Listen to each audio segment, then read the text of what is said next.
Nous sommes le 2 décembre 2025. Mile wetruwe vyabe nkeke veliati. Amen. Alléluia.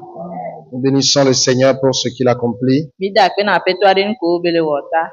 Nous allons passer à l'enseignement. Nya yinu shanshanzi.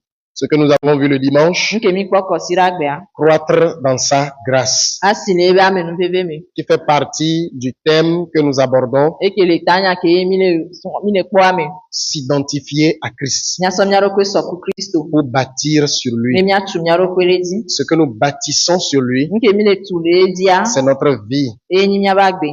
Nous sommes arrivés à un moment où nous avons, je dirais que nous en aurons presque oublié notre verset de base.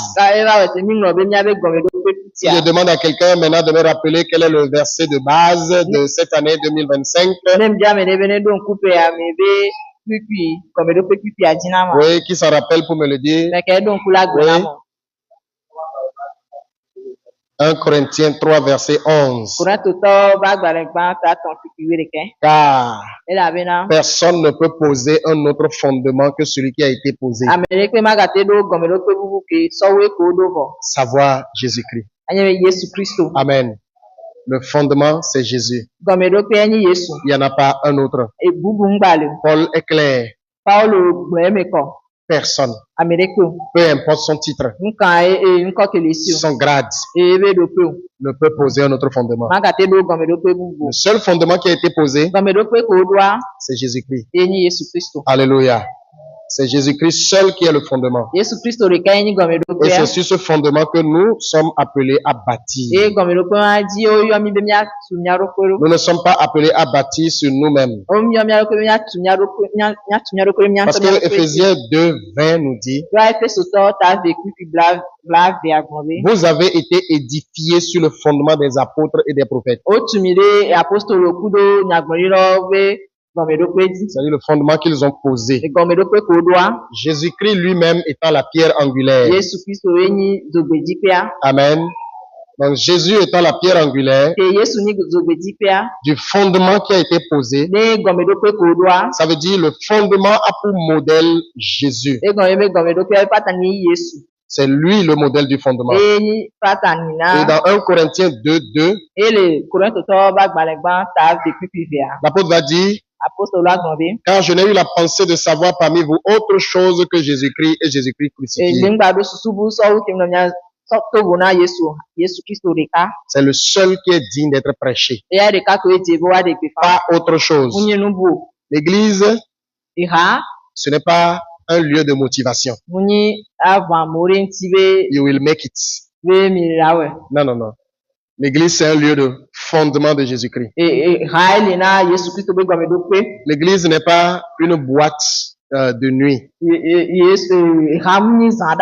où on va organiser des soirées de je ne sais quoi pour que les gens s'intéressent. C'est utiliser des stratégies marketing pour retenir les gens. Si ce qui vous retient, ce n'est pas Jésus-Christ et Jésus-Christ seul, alors vous n'êtes pas dans la foi. Je le répète. Si ce qui vous retient, ce qui vous amène à vous asseoir, ou bien ce qui m'amène à être debout ici, si ce n'est pas Jésus et Jésus-Christ seul, alors nous ne sommes pas dans la foi. Nous sommes dans autre chose. On peut l'appeler religion, ou on peut lui donner le nom qu'on veut. Mais si c'est la foi que les apôtres ont prêché, c'est Jésus le fondement. Et donc si le fondement est là, tout ce qu'on va bâtir prend la forme du fondement. Pas une autre forme. Alléluia. Et la seule chose qui doit motiver celui qui s'appelle chrétien, c'est la connaissance de Christ. Alléluia. C'est la connaissance de Christ seul. C'est la seule chose qui doit nous motiver. Mais si nous sommes motivés par d'autres choses, si la raison pour laquelle nous venons c'est autre chose, c'est que notre GPS ne marche pas. Nous sommes trompés de lieu. L'église du Seigneur Apeto be ha. est bâti sur lui. O tule apeto antodi. Alléluia. Ce qu'il a accompli Nkebe wa. pour nous. Nami. Et donc aujourd'hui, si nous sommes dans la foi, Egbe nemi le hosteme. laissez-moi dire ceci. Midasi magbonya. Il n'y a aucune nouvelle chose que Dieu va encore faire pour nous. Enu yeye bubu de ke ngbale ke ma ola onami. La chanson Do Something New in My Life, c'est juste une motivation. Il n'y a aucune nouvelle chose que Dieu fera pour nous. Si nous sommes dans la foi, c'est-à-dire le jour où nous rencontrons Jésus et nous l'acceptons comme notre Seigneur et notre Sauveur, cet acte-là veut dire Seigneur, je n'ai plus d'autre ambition. Je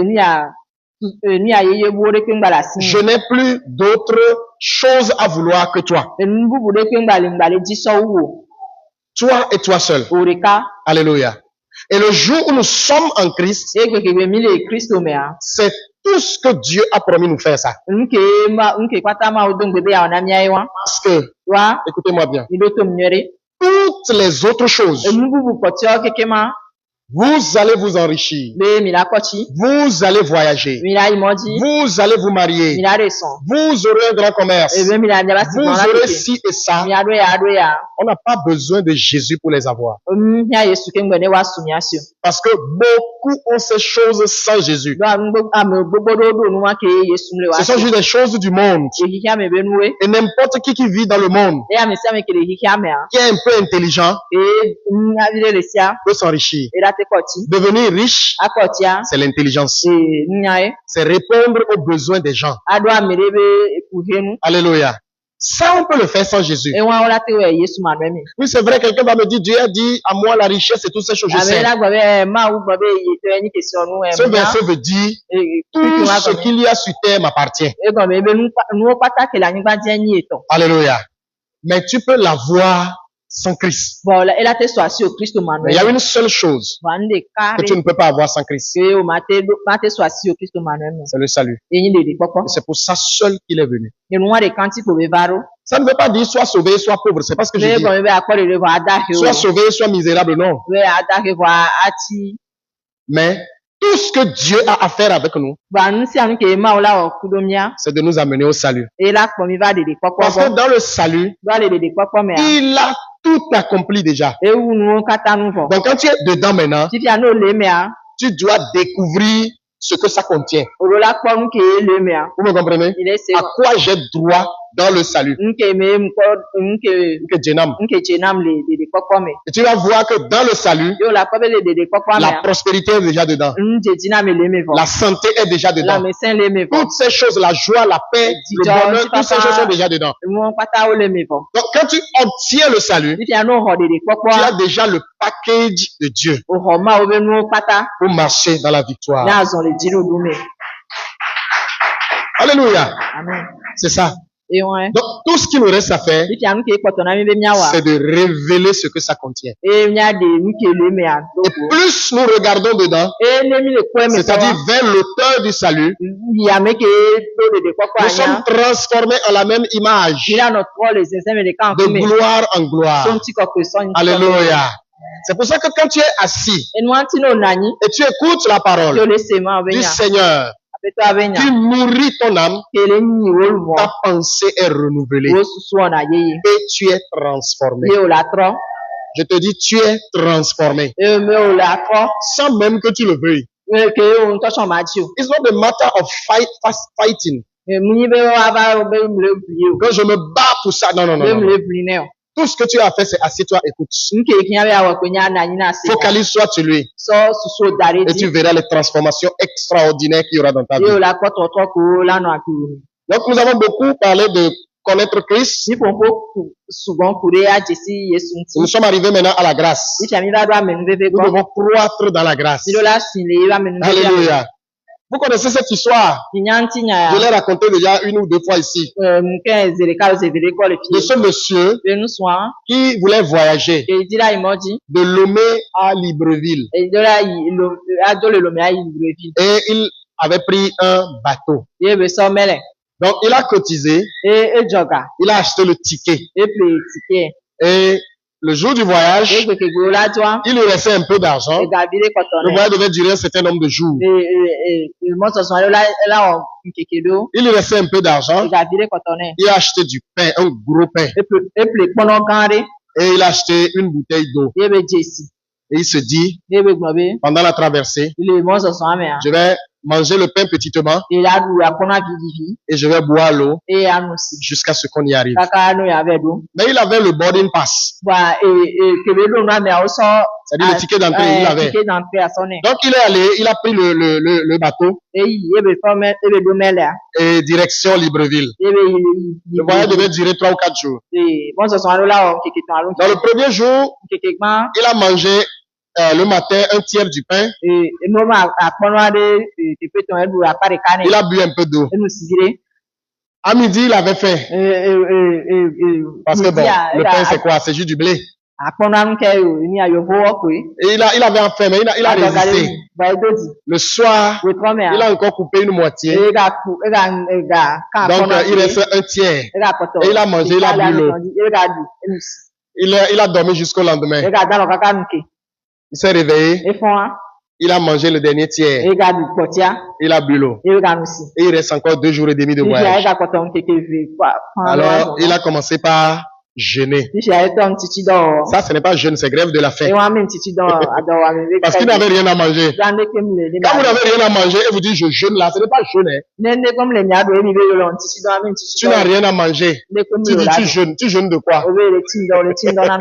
De toute façon, tu n'as rien à manger. Alléluia. Donc, il était là. Donc, son eau même est finie. Alors, il cherchait l'eau. Il a résisté le deuxième jour. La soif le tenaillait. La faim le tenaillait. Voici 2 jours, il n'a mangé que le pain. Donc, il était dans sa cabine. Il méditait. Et le soir, quand il venait sur le pont, c'est-à-dire, oui, sur au niveau du bateau, il voit les gens. Ils sont assis. On a dressé les tables. Les gens mangent. Les gens causent. Il y avait du vin. Il y avait des liqueurs. Il y avait toutes sortes de choses. Les gens mangeaient bien. Et lui, il était là. Il était comme ça. Il regardait les gens. Il disait, ah Seigneur, tu vas le faire pour moi. Moi, si je vais arriver un jour à Libreville, je vais travailler. Je vais avoir l'argent. Et je vais m'offrir ces repas dans un bateau. Il a résisté jusqu'au 3e jour. Jusqu'à midi. Il avait soif. Et il guettait les matelots, les gens qui travaillaient sur les bateaux. Donc, quand les gens s'éloignent un peu de la cuisine, il court dedans, il se sert de l'eau. Lui-même, il dit, il est malin. Il revient dans sa cabine, il boit. Le 4e jour, qui est le dernier jour, il restait encore 6 ou 7 heures de trajet. Vous savez quand vous avez vraiment faim. Vous voyez le bruit des intestins. Donc le ministère de l'Intérieur réclamait. Et il voyait encore les gens venaient petit déjeuner. Là, il s'est approché d'un serveur. Et il dit, monsieur, pardon, s'il te plaît, pour l'amour de Dieu, quand les gens vont finir de manger, ce qui va rester, donne-moi une partie. Je vais manger. Puis le serveur le regarde et il lui pose la question. Comment tu es rentré dans le bateau? Il dit, mais comme tout le monde, j'ai acheté mon boarding pass. Ah bon? Tu as acheté ticket et tu demandes à manger. La nourriture fait partie des frais de ticket que tu as acheté. Imaginez.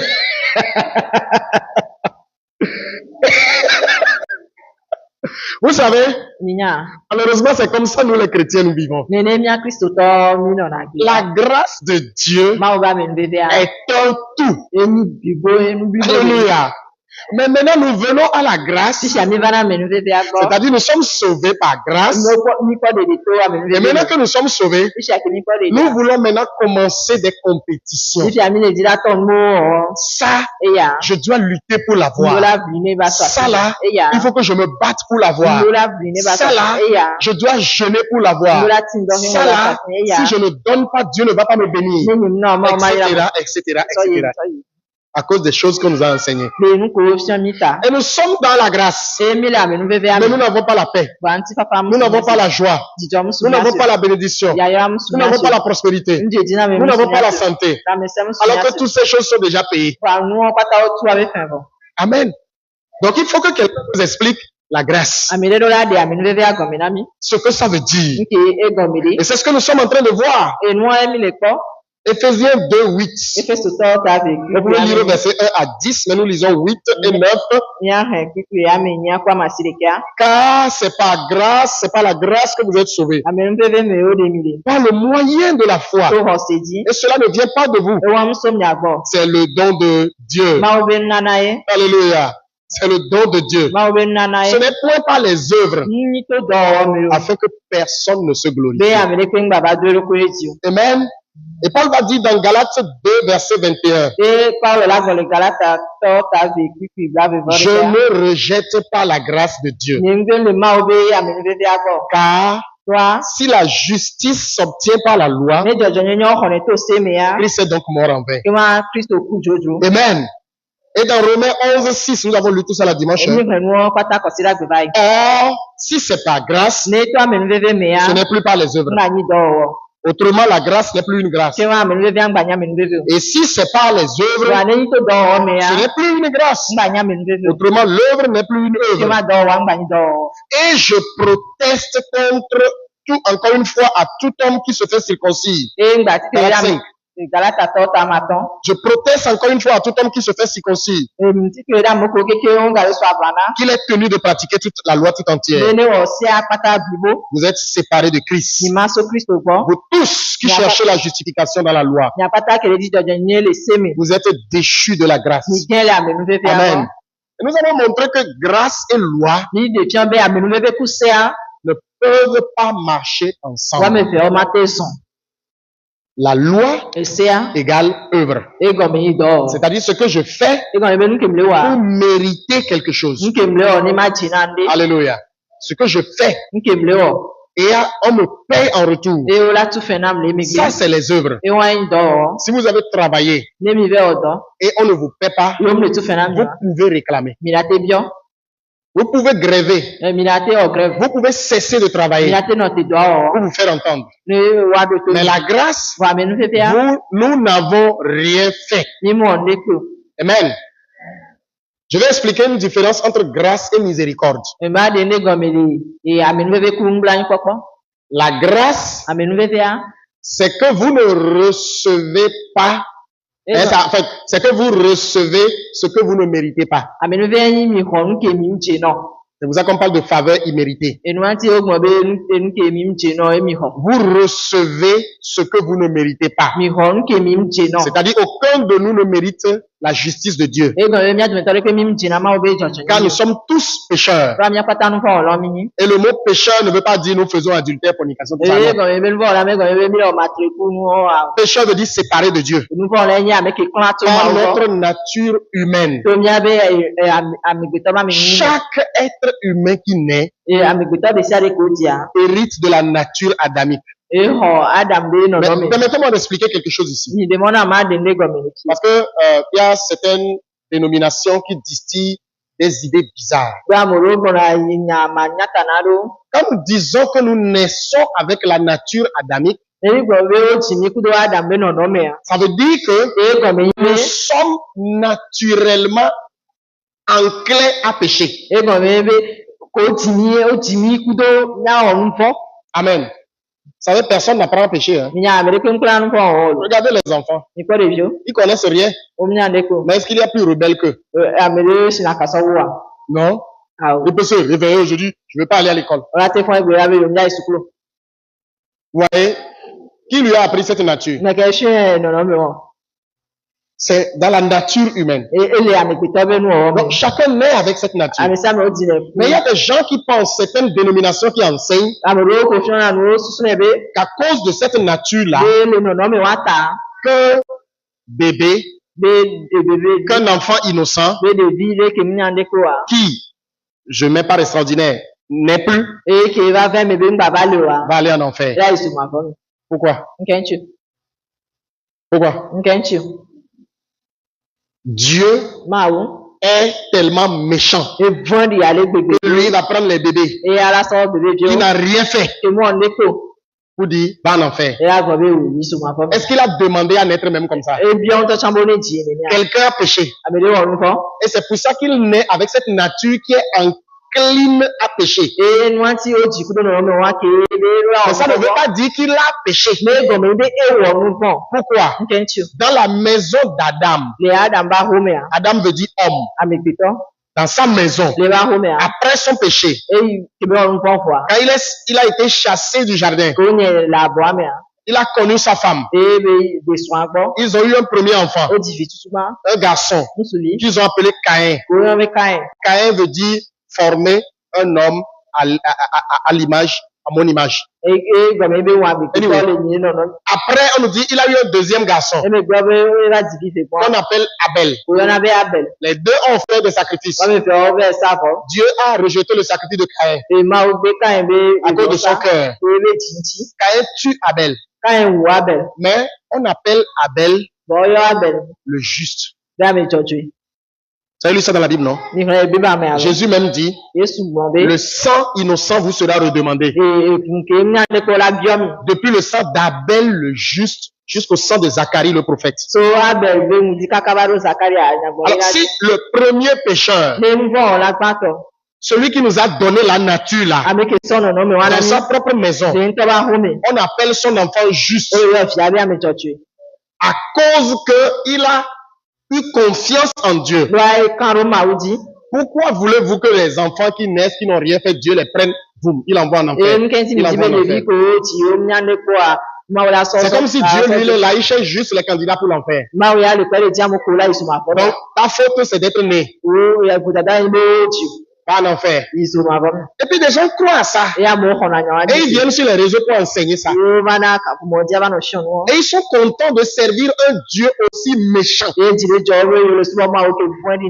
Hein? Non. Nous naissons bien sûr avec cette nature. Mais il y a un moment de notre vie, on peut appeler un moment de raison. Maintenant, nous avons la possibilité de choisir d'accepter Christ ou non. Alléluia. Donc, quand l'enfant n'est pas à un état où il connaît bien et mal,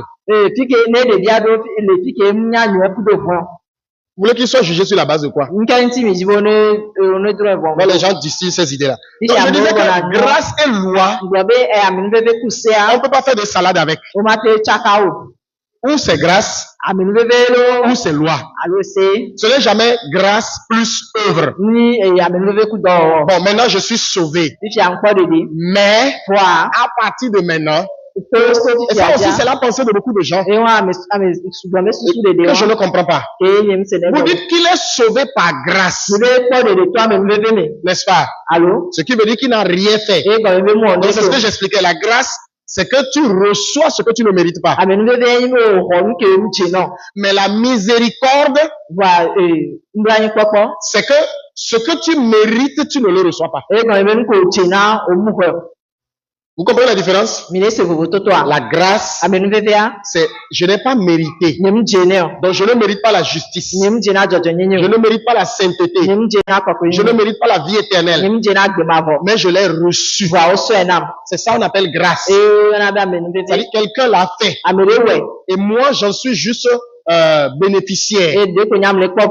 Mais miséricorde, ce que je mérite, on a détourné ça de moi.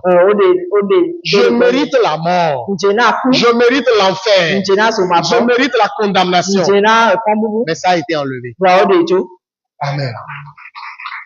C'est ça la différence. Donc, quand tu comprends la grâce, Et les œuvres, eux, c'est que ce que je veux faire pour être digne d'eux. Pour que Dieu te bénisse, tu dois donner 10% de ton argent. C'est ce qu'on dit, non? Dès que c'est comme ça, ce n'est plus grâce. C'est l'évangile de la grâce. Il n'y a pas un autre évangile. Donc je vous ai dit, évangile et grâce, c'est des termes interchangeables. On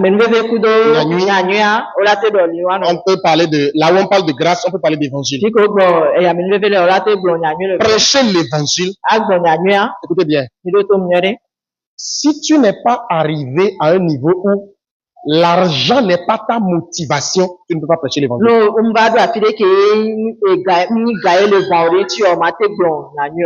Vous connaissez bien. Si tu n'es pas arrivé à un niveau où tu as vaincu l'attrait de l'argent, soit parce que toi-même tu travailles et tu n'attends rien d'une église. Si on te donne, gloire à Dieu. Si on ne te donne pas, gloire à Dieu. Soit parce que tu as d'autres sources. Ou bien parce que tu comptes sur Dieu. Si tu n'es pas arrivé à ce niveau-là, tu ne peux pas prêcher la grâce. Parce que j'écoute des gens qui disent qu'ils comprennent la grâce. Mais quand ils arrivent à l'argent, ils mettent encore les gens sous la loi. Il dit que tu es sauvé par grâce. Mais pour être béni là, si tu n'enlèves pas 10% de tes revenus, tu ne seras pas béni. Est-ce la grâce ou les œuvres? Dès que tu dis ça, tu es sorti de la grâce. Regardez ce que Paul dit dans Galates 5. Vous êtes séparés de Christ. Vous tous qui cherchez la justification dans la loi, vous êtes déchus de la grâce. C'est vrai qu'il parle de justification, mais ça peut s'appliquer à toute autre chose. Tout ce que tu dois faire pour mobiliser Dieu, pour que Dieu court dans ta situation, is no more grace. Ce n'est plus une grâce. C'est un mérite. C'est comme ça tu vas voir des gens. Tu leur demandes quel est ton secret. Le secret de ta bénédiction. Ah, mon ami, je ne blague pas avec la dîme. Je ne blague pas avec ça. Donc ce n'est plus Dieu. C'est dîme. Si c'est ça, ça veut dire même le féticheur qui vient donner dîme doit aussi avoir. Vous comprenez?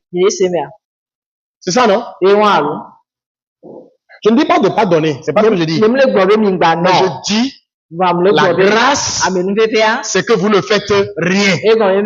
Mais si vous comprenez maintenant que Dieu n'attend rien de moi pour me sauver, est-ce que quelqu'un a jeûné ici pour être sauvé? Non. Un jour, on vous a rencontré. On vous a prêché l'évangile. Vous avez cru. Et vous êtes venu. Et vous êtes croyant. Quelqu'un a demandé quelque chose? De l'argent? Non. Donc, c'est comme ça aussi pour tout le reste de la vie chrétienne. C'est quand vous comprenez ça, vous pouvez donner tout sans calculer. Parce que vous avez compris que je n'ai rien eu à donner pour recevoir. Qu'as-tu qui ne t'a été donné? Je n'ai rien eu à faire. Alléluia. Donc, mais beaucoup de gens nous doivent pouvoir. Le matin, prêcher à mes nouveaux. Ça n'est pas nous doivent pouvoir mener gaï pour toler wanya odenti. Le que mawo, que mbo havidia, le que mawa mola subo, et galava, le que ne noué le wanya merdentia. Mais les deux femmes nouveaux. Mais les femmes nouveaux. Elle est des femmes pour douer. Amen. C'est ça. C'est ça. Alléluia. Donc la grâce exclut les œuvres. Il n'y a pas d'œuvre dans la grâce. C'est pour ça qu'il dit, si c'est par grâce, ce n'est plus par les œuvres. Sinon, on ne peut plus parler de grâce. C'est mérité maintenant. Alléluia. Et nous montrons clairement, il y a beaucoup de choses que je n'ai pas encore dites. Mais nous avons commencé par montrer aussi ce que la grâce n'est pas. Et j'ai montré que le premier point, la grâce n'est pas une licence au péché.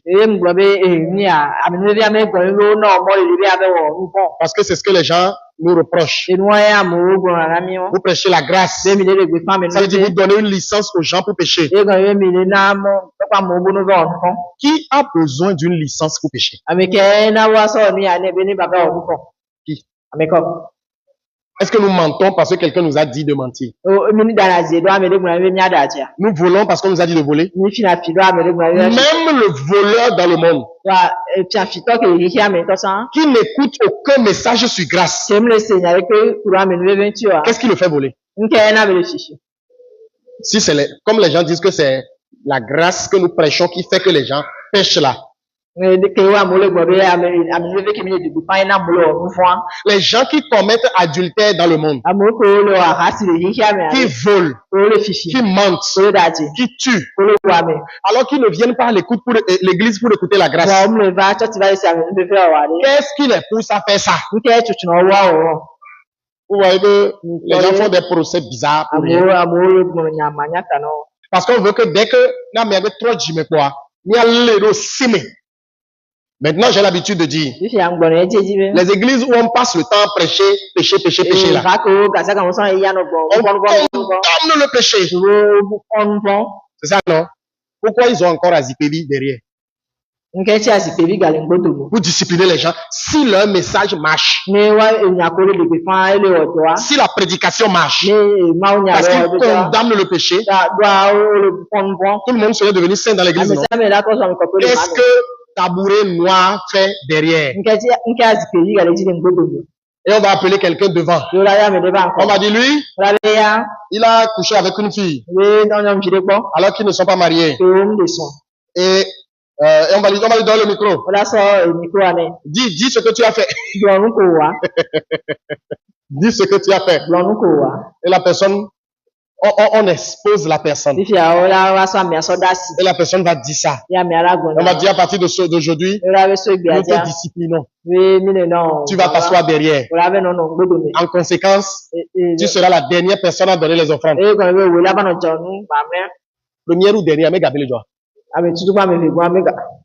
Je donne l'offrande en dernière position. Où est le problème là-bas? De toute façon, même le John va me reconnaître en dernière. Donc lui va s'asseoir. C'est-à-dire, en réalité, ce qu'on fait, c'est que on les doit nous pain. Que Amesia me John nous voit. Il est là, si t'es côté à côté, on est discipliné.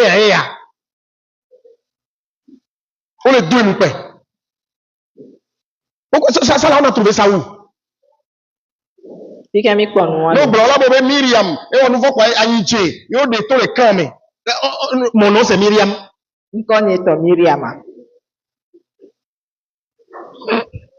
Ils sont là à prêcher tout le temps péché, mais ils font ça.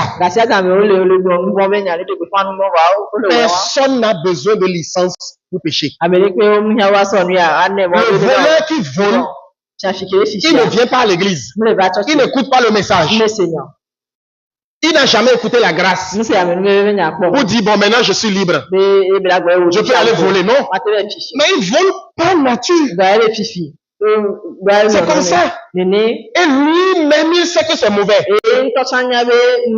Combien de voleurs vous avez vu qui arrivent? Il veut voler chez toi, il va t'appeler, il dit, je vais venir voler chez toi. Il va t'appeler. Il dit, écoute, Kekeli, à 23 heures, tu es ma cible. Vous avez déjà vu ça? Il va te guetter. Le jour où tu n'es pas à la maison, dès que tu sors un peu, vous savez, des fois les voleurs, ils connaissent les habitudes des gens. Hein. Il sait que la femme, là, quand elle quitte, c'est parti pour 15 heures. Ces gens-là, quand on était à Damavo, un voleur est venu dans une maison. Il est venu à 19 heures. Mais c'est une maison où il y avait Soja Line. Les gens étaient là. La chambre dans laquelle il est rentré, la femme est sortie. Parce que la femme est seule. Elle vend des pailles au marché. La femme est sortie pour aller se laver. Et le monsieur rentre dans la chambre. Il ramasse les pailles. Et quand il sort, les gens le voient. Il est pour nous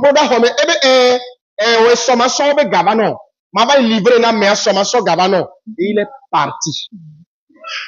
Donc, qu'est-ce que les gens ont pensé? Que la dame est dans la chambre et que le monsieur est venu vers elle, il est venu prendre des pagnes et il lui parle. Vous voyez les six votre va homer. Oh, et bah vendre ma, il veut pas bobo tout le roi mais. Ah homme toi oh, ça n'est à côté de toi va bon le roi mais.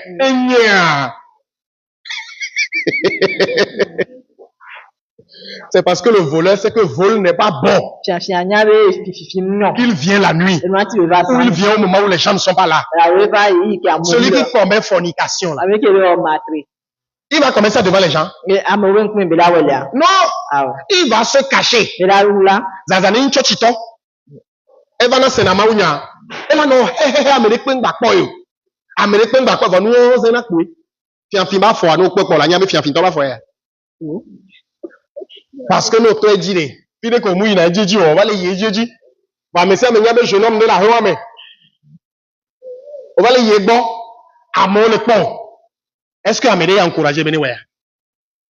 Personne n'a besoin de licence pour pécher. Personne n'a besoin de licence pour pécher. Sortons de ce faux débat-là. Mais la grâce, donc la grâce n'est pas une licence pour pécher. Parce que le péché, en réalité, sa source, c'est la loi. Ça, c'est dans la Bible. 1 Corinthiens 15, verset 56. L'aiguillon de la mort, c'est le péché. Et la puissance du péché, c'est la loi. Ce qui donne force au péché, c'est là où il y a la loi. Vous allez voir, partout où on prêche péché, péché, péché, péché, les gens deviennent hypocrites. Quand on était jeunes, nous étions dans l'église. Vous savez, les jeunes dans l'église, on les soupçonne toujours de tout et de rien.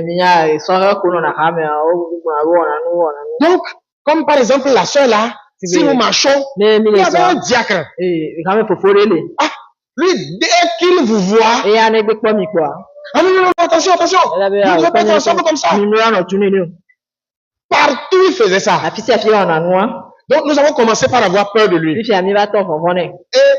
que tu vois un garçon et une fille, nous appelons le nom du diacre. Et nous leur disons, par exemple, je ne vais pas donner son nom, les gens me suivent en ligne. Mais disons par exemple que le diacre s'appelle Papa. Dès qu'on voit un garçon et une fille, c'est ce qu'on disait. Un jour, le fameux diacre, l'hyper saint, qui est notre gardien, qui était marié, a été surpris avec une autre fille. Il était sur la fille. C'est sa femme qui est venue la surprendre.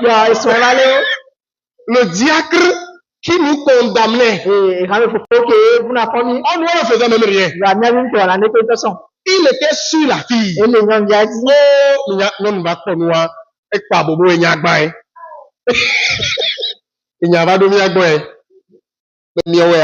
Oh, à l'époque, dans la jeunesse, nous, on était vraiment très chaud. Hein. On est allé voir. Comment ça s'est passé? Il dit non. Il met au noir là. Il peut me bobonner. Et toi, me bobonner quelque caca noir là. Toi, avec quelque chose, Yesu.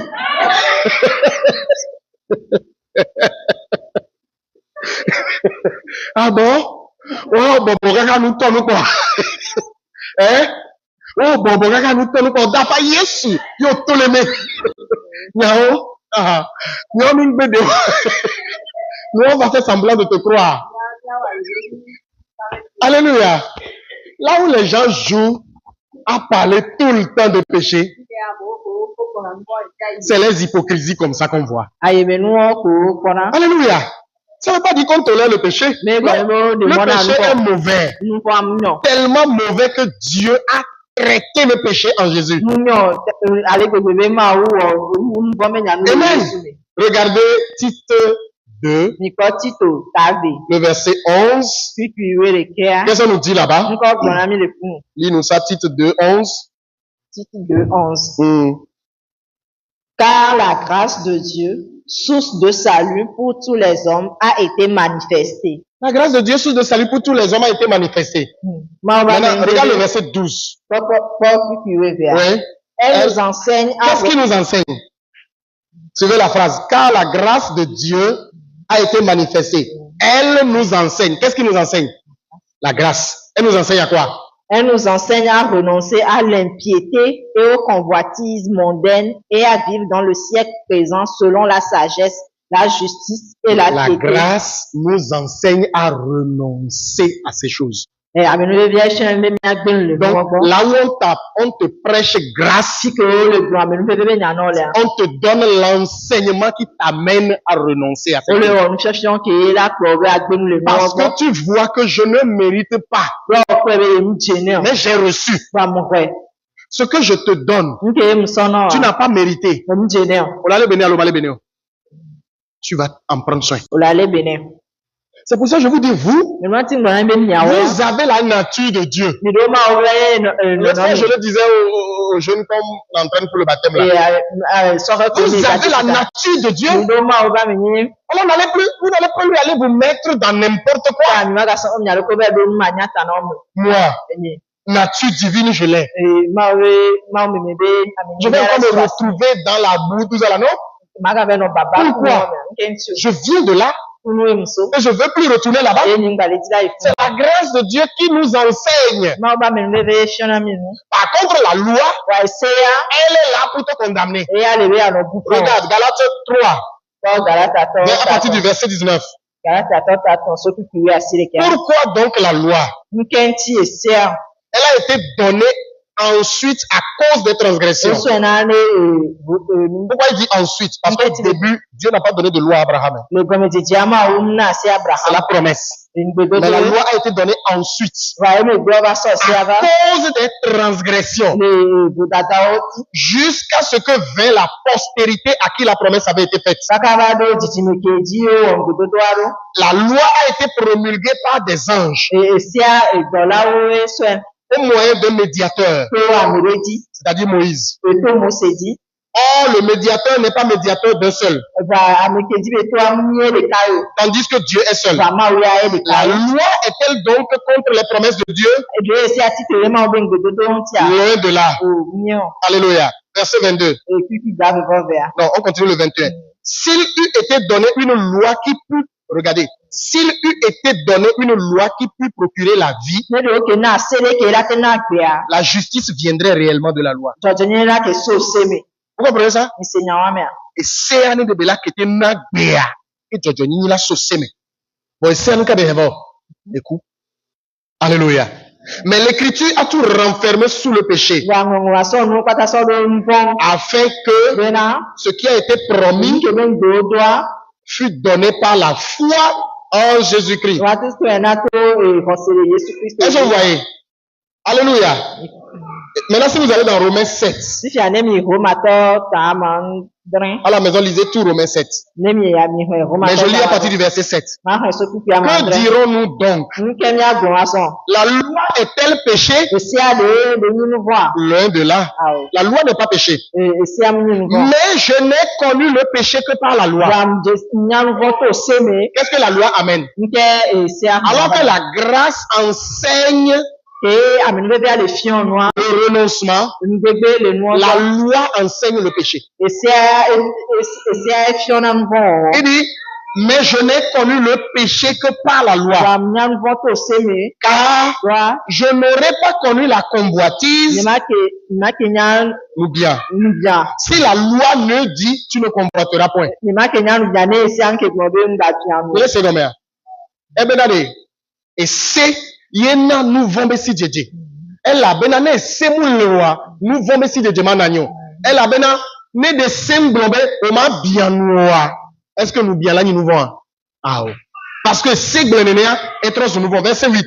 Donc et le péché et que nous vont saisissant l'occasion c'est-à-dire et profiter. Le péché était là. Nous vont aller. Mais le péché cherchait un moyen pour agir. Pour pouvoir amener la mort. Mais il ne trouvait pas de moyen. On lui a donné le moyen. Par quoi? Par la loi. Donc le péché a saisi cette occasion en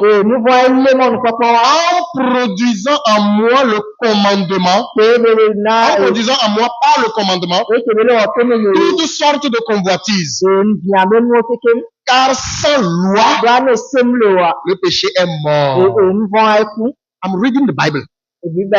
Sans loi, le péché est mort. Ça veut dire là où tu prêches la loi, le péché vit. Ou bien, on dit sans loi, le péché est mort. Maintenant, si je commence par prêcher la loi, je lui redonne vie. C'est comme on a envoyé aujourd'hui une image d'un grand pasteur qui a dit que le chrétien, il ne doit pas boire d'alcool. Il ne doit même pas travailler dans une usine qui fabrique l'alcool. Et celui qui a envoyé la chose, c'est un ami. Et je lui ai écrit. J'ai dit, cher ami, si tu publies ça, pour éviter de m'inviter à boire pils prochainement, tu n'échapperas pas.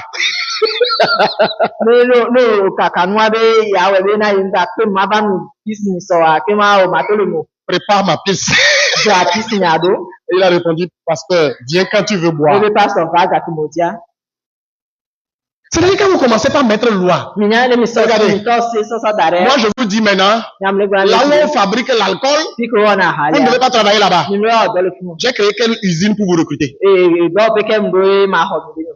Donc je vais dire, là où on fait sucrerie, vous pouvez travailler là-bas. N'est-ce pas? Sucrerie donne diabète, non? Donc aussi bien l'alcool tue, la sucrerie tue.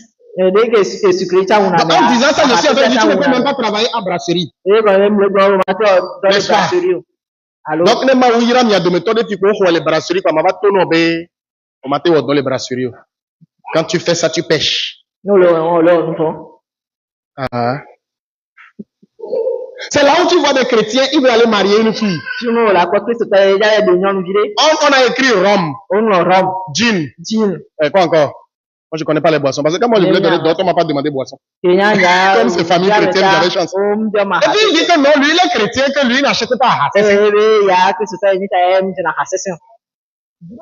Si je suis papa de la fille là, même de Toku, nous prenons vie à 200 km là-ci. Toi, tu es chrétien, tu n'achètes pas l'alcool. Donc, c'est nous là qui buvons. Nous sommes des buveurs. Hein? Et toi, tu ne veux pas que nous on boive.